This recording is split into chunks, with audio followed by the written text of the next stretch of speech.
This here is my very heavily modded 2024 ORBEA Rise Hydro. Now you may be wondering why on earth am I doing a review on a 2024 Rise when a new 2025 one exists and it's 2026. That'll be explained later in the video, but first let's talk about the mods and the geo changes. On the left hand side you can see the stock geo numbers, and on the right hand side is after the modifications. The biggest difference here is the extra 22mm of rear wheel travel.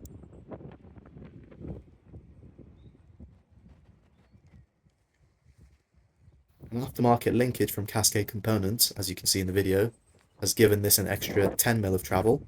The rest of the travel comes from an X2 rear shock, which has a 60mm stroke length going up from 55 stock, while still remaining at a 210 eye-to-eye length, paired with a Fox 36 160mm front fork.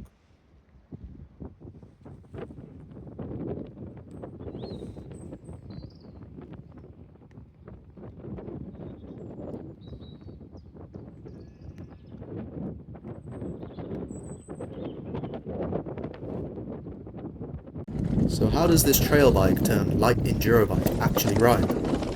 As you can probably imagine, it descends more like an enduro bike. But the downside is, well, there doesn't seem to be any actually, because it climbs even better. Now my theory is that the extra bit of travel gives it a little bit more suppleness off the top, which means during climbing it's a little bit more comfortable and has a little bit more traction. Along with the linkage, shock and longer fork, I'm also using offset bushings to slacken out the head angle by 1 degree, which should technically increase the wheelbase, giving it more stability in rough terrain and also on steeper descents.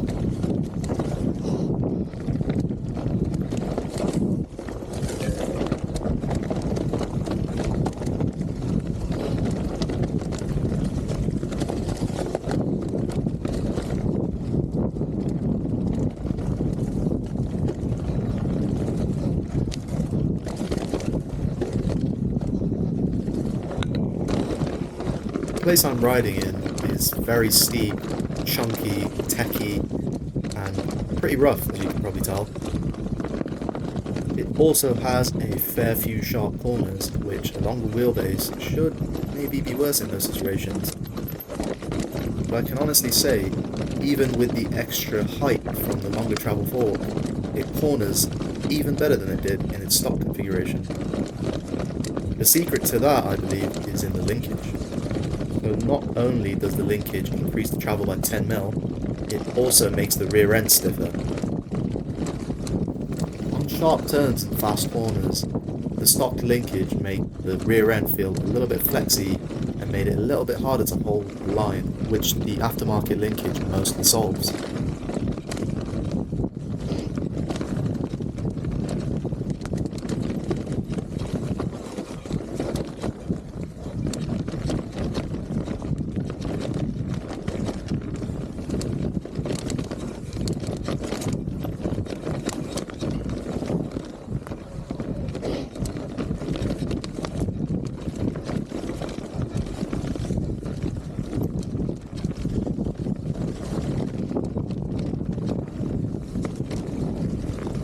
I've also noticed that ORBEA use a through axle that doesn't thread all the way into the rear axle sleeve. The stock through axle leaves almost 10mm of exposed threads. So in order to remedy that, I managed to find an extra long through axle that threads in all the way. Now I could be wrong here, but the through axle that threads all the way in should create an even stiffer back end.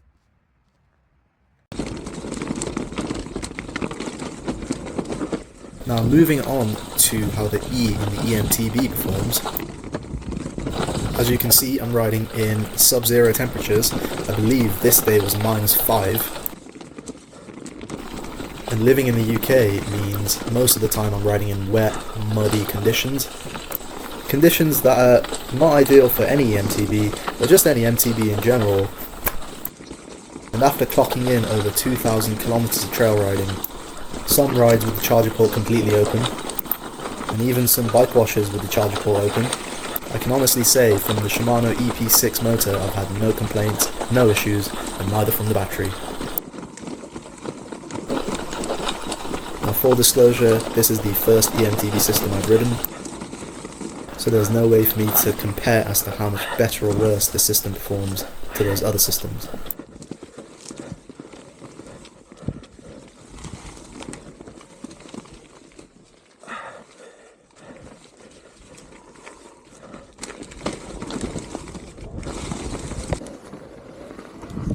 A couple of things that I've done to look after my rise and improve its longevity. It stays indoors in my heated workshop. I've fully charged the main battery and the range extender after every ride. I understand some people say that you should only charge the bike up to 25 to 75% and only fully charge before a ride. However, I ride frequently, at least 2 times a week, so I always fully charge my bike after a ride.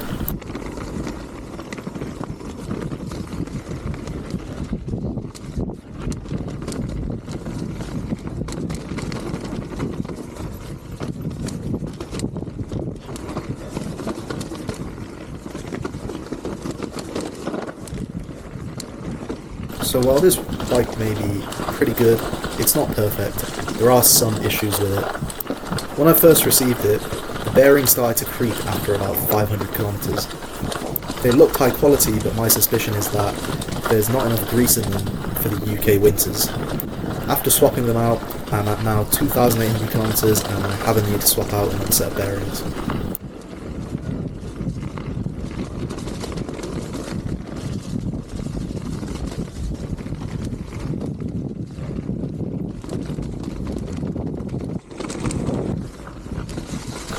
The next issue is the rattle. You can probably hear it in this video. I think that's partly down to the mess of cables inside the frame.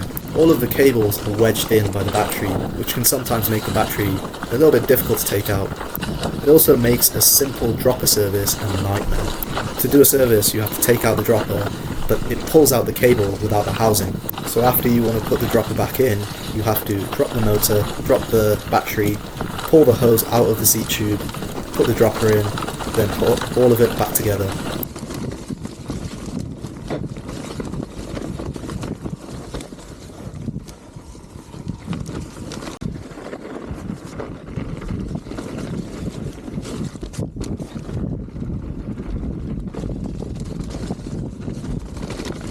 Now going back to why I made this video, it seems like there's a new e-bike announcement every month with 4 power, lighter weight, bigger battery, and that's great of course because it gives people more options. For the current 2024 Rise owners, it doesn't mean your bike is now obsolete. As I've shown you in this video that there are plenty of things you can do to upgrade your older Rise, and a range extender can bring your battery up to 792 watt hours. With that much battery, I've been doing about 1500 meters of climbing and 30 to 50 kilometers of riding at full power and full assistance.